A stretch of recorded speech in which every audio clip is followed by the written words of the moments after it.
क्या भविष्य दिख रहा है सीरिया का? अंधकार। सीरिया में जो गृह युद्ध चल रहा है वो पिछले 15 वर्षों से चल रहा है। इस पूरे गृह युद्ध के दौरान लगभग 6.5 लाख लोग मारे जा चुके हैं। इतना बड़ा आपको त्रासदी पूरे विश्व में कहीं भी नहीं मिलती। सीरिया जो है अमेरिका रशिया का एक बैटल ग्राउंड रहा है, जहां पर वो पिछले 15 सालों से एक दूसरे से लड़ते आ रहे हैं। और Al Nusra Front is the branch of Al Qaeda, the most dreaded terrorist group in the world. आज की डेट में जुलानी के ऊपर $10 मिलियन का इनाम है अमेरिका की तरफ से। अमेरिका की मदद से वो शायद अगला राष्ट्रपति बने सीरिया का, और अमेरिका ने उसके ऊपर $10 लाख का इनाम रखा हुआ है। मेन स्ट्रीम मीडिया से लेकर सोशल मीडिया तक सीरिया चर्चा में वजह बना है बशर अल असद का देश छोड़ना। आज मेरे साथ मेजर अमित बंसल हैं। सर, क्या है मामला, कैसे ये बहुत इम्पोर्टेंट एक सिनेरियो है इस टाइम ग्लोबल दुनिया में? देखिए, सबसे बड़ी बात सीरिया की ये है कि एक सीरिया में जो गृह युद्ध चल रहा है वो पिछले 15 वर्षों से चल रहा है। लगभग 2011 से 14 साल इसको कंप्लीट हो गए हैं, लगभग 14.5 साल।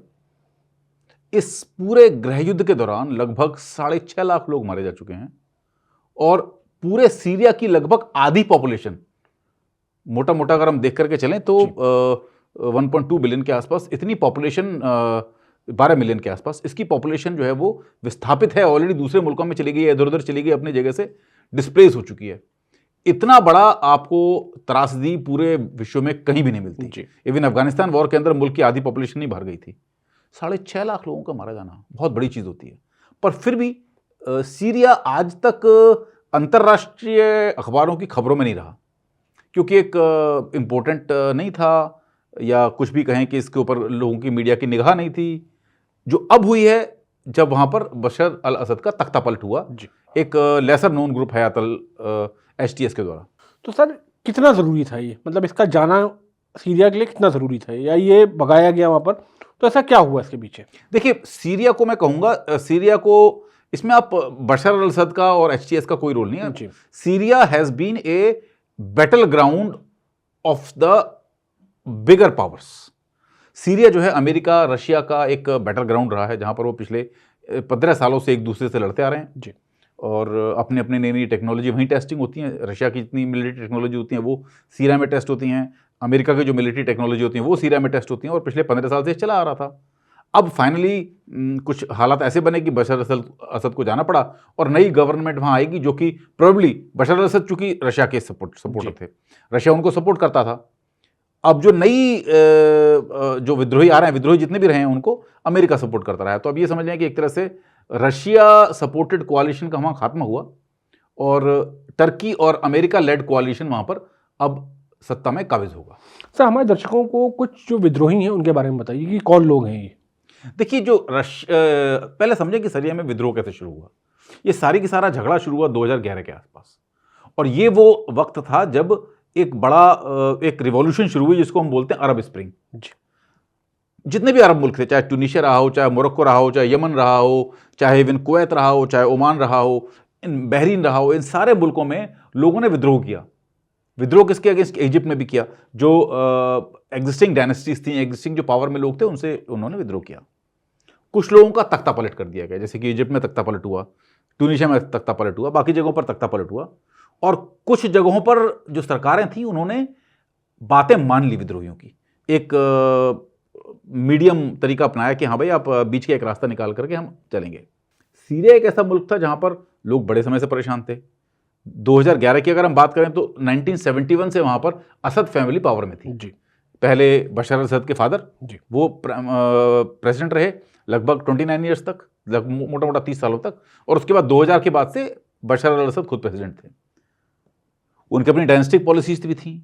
उन्होंने एक पार्टिकुलर सेक्ट था, जो एक पार्टिकुलर उनकी कम्युनिटी थी अलावाइट, उनको बहुत बढ़ावा दिया, उनको सारे बड़े बड़े प्लम पोजीशन पे बिठाया। नाराजगी की वजह क्या यही मानी जा रही है? नहीं, ये नहीं। देखो, बहुत सारे फैक्टर्स हैं। एक तो हुआ कि बशर अल असद ने अलावाइट्स को सपोर्ट किया। दूसरा एक बहुत बड़ा फैक्टर है शिया सुन्नी का भी। अच्छा, सीरिया एक ऐसा मुल्क है जहां पर लगभग 80% आबादी सुन्नियों की है जी, पर वहां का प्रेसिडेंट एक शिया है। ये भी अपने आप में एक बात पड़ी। दूसरी बात, सीरिया के अंदर जो कम्युनिटी वाइज डिवीजन है वो बहुत ज़्यादा है। चौथी बात रही कि बशर अल असद ने जिस तरह से अपने सपोर्टर्स को, अपने पार्टिकुलर लोगों को फेवर किया और बाकी लोगों के ऊपर क्रैकडाउन किया। जैसे कि आप उनके फादर ने एक हामा सिटी था, उसके अंदर मैसेकर किया जिसमें 10,000 से ज़्यादा लोग मारे गए।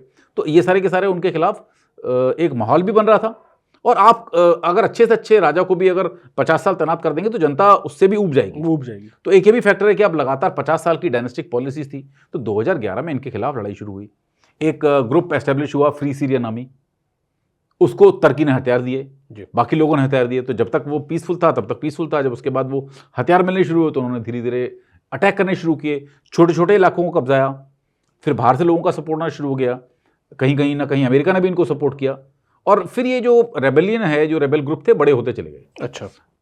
इनिशियली जो रेबेल ग्रुप थे वो कुछ थे, जैसे फ्री सीरिया नामी सबसे बड़ा ग्रुप था जी। पर आज की डेट में जिस ग्रुप ने कब्जा किया है उसको हम लोग बोलते हैं HTS, हयात तहरीर अल शाम। अच्छा। और ये कंपेरेटिवली नया ग्रुप है, और ऑल्दो इसका फॉर्मेशन काफ़ी पहले हुआ था। और हयात तहरीर अल शाम जो है ये अल नुसरा फ्रंट का ही दूसरा नाम। अल नुसरा फ्रंट क्या है? बड़ी बड़ी सरप्राइजिंगली बात है, आज सीरिया में जिस ग्रुप ने सत्ता के ऊपर अपनी पकड़ बनाई है जी, हयात तहरीर अल शाम, वो अल नुसरा फ्रंट का ही दूसरा नाम है। और Al Nusra Front is the branch of Al Qaeda, the most dreaded terrorist group in the world. और इसके जो अमीर हैं, जिनका नाम है मोहम्मद अल जुलानी। जुलानी कौन थे? जुलानी का बहुत लंबा थे, और आज की डेट में भी जुलानी के ऊपर $10 मिलियन का इनाम है अमेरिका की तरफ से, आज की डेट में भी जी। आप सोचिए, अमेरिका उस वक्त शख्सियत को अपनी मदद से, अमेरिका की मदद से वो शायद अगला राष्ट्रपति बने सीरिया का, और अमेरिका ने उसके ऊपर $10 लाख का इनाम रखा हुआ है। तो ये एक बड़ा विचित्र बात है। तो क्या भविष्य दिख रहा है सीरिया का? अंधकार। कैसे? देखिए, अंधकार इसलिए क्योंकि सीरिया में बहुत सारे स्टेक होल्डर्स हैं, खाली एक स्टेक होल्डर नहीं। आप जुलानी को बना देंगे तो फ्री सीरिया नामी के लोग नाराज हो जाएंगे, आप अगर कुर्दों को रिप्रेजेंटेशन नहीं देंगे तो वो नाराज हो जाएंगे।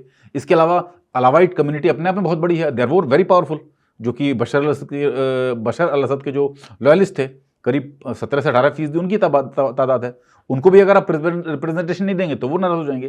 तो आपको एक इंक्लूसिव गवर्नमेंट बनानी पड़ेगी, और अगर आप इंक्लूसिव गवर्नमेंट नहीं बनाएंगे, और अगर कहीं ना कहीं ये अल नुसरा फ्रंट HTS फेल होता है इस तरह की बनाने में, तो ये जो ग्रुप थे कहीं ना कहीं ये भी अपना रिबेलियन शुरू करेंगे। सर, क्या भविष्य लग रहा है इसका? HTS का क्या भविष्य लग रहा है आपको? देखिए, HTS एक बहुत बड़ा ग्रुप है जो कि पिछले कुछ सालों में राइज टू प्रोमिनेंस बहुत ज़्यादा तेजी के साथ हुआ है। और लोगों के बीच में क्या पैठ है इनकी?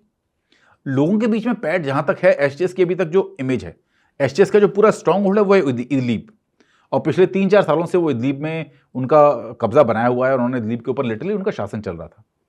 और अब अगर देखते हैं HTS को, तो इदलीब के लोग उनसे खुश हैं, बट क्या बाकी सीरिया के लोग उनसे खुश रह पाएंगे? क्योंकि सीरिया में अलग, कहीं पर आपके पास डेजर्ट्स हैं, कहीं आपके वादियाँ हैं, कहीं आपके पास माउंटेन्स हैं, अलग अलग लोग हैं, अलग अलग कम्युनिटीज़ हैं, अलग अलग फीचर्स हैं। रक्का के लोग अलग तरीके से जीते हैं, अलेप्पो के लोग अलग तरीके से जीते हैं, डेमस्कस के लोगों का अलग रहन सहन है, वो अलग तरीके की चॉइस रखते हैं। तो क्या वो सक्सेस हो पाएंगे? बहुत बड़ा प्रश्न है। लेकिन उससे सबसे बड़ी बात है कि सीरिया एक ऐसा मुल्क है जिसके ऊपर ऑलरेडी बहुत दिनों से सैंक्शन लगी हुई थी जी। बशर अल असद किसी प्रकार से इसकी इकोनॉमी को सील कर पा रहे थे। क्या HTS, क्योंकि जिसके पास किसी इकोनॉमी चलाने का कोई एक्सपीरियंस नहीं है, वो ऐसे मुल्क की इकोनॉमी चला पाएगी? आप देख रहे हैं ना, एक एग्जाम्पल तो तुरंत क्रिएट हो गया। इधर HTS ने, जब तक बशर अल असद पावर में थे तब तक इजराइल आगे नहीं बढ़ पा रहा था, लेकिन जैसे ही HTS ने डेमस्कस पर हमला किया और दमिश्क के ऊपर अपना कब्जा घोषित किया, सीरिया ने आगे बढ़ के गोलान हाइट्स पर ऑक्यूपाई कर लिया। आप देखिए ना, सीरिया की गोलान हाइट्स इजराइल ने ऑक्यूपाई कर ली हैं। तो सर, एक बड़ा सवाल यहाँ पर आ रहा है कि क्या असद को इस बारे में कोई जानकारी थी या नहीं थी?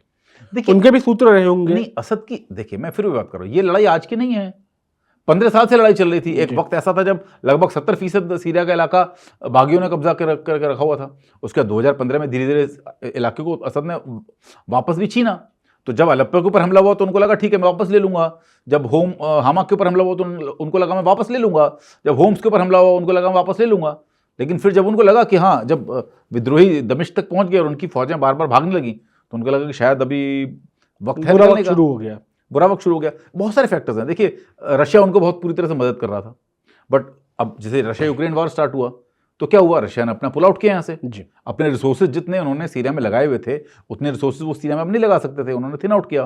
30-40% मैन पावर छोड़ी, बाकी निकाल ली, क्योंकि उनको यूक्रेन में लड़ना था। तो जब उनका सपोर्ट कम हुआ तो कहीं ना कहीं बशर अल असद वीक हुए। उधर ईरान उनको सपोर्ट करता था। अब ईरान, देख रहे हैं आप, इजराइल हमास का वॉर शुरू हुआ, उसमें ईरान जो है वो डायरेक्टली इजराइल के साथ कन्फ्रंटेशन में शामिल हो गया। ईरान का जो स्टेक है इसके अंदर। स्टेक था, या ईरान का जो रुचि थी, ईरान का जो कंसंट्रेशन था सीरिया के अंदर, वो भी धीरे धीरे हटा। तो बशर अल असद दोनों तरफ से कमजोर हुए। एक तरफ तो एलाइज उनके वीक हुए, एलाइज उन्होंने पुल आउट किया, और एट द सेम टाइम जो बागी थे वो बड़े स्ट्रांग होते चले गए, क्योंकि तुर्की बहुत तेजी से, तुर्की ने पिछले 6-7 महीनों में जो सपोर्ट दिया है HTS को, बहुत कमेंडेबल है। ये सारा का सारा रहा। तो जब दोनों तरफ से आप देखते हैं ना, बागी आपके पास ताकतवर हो रहे हैं और आपके साथी आपका साथ छोड़ रहे हैं, तो कहीं ना कहीं हालत वही होती है जो आज बशर अल असद की हुई है। तो दोस्तों, ये बातचीत आपको कैसी लगी हमें कमेंट बॉक्स में ज़रूर बताएं।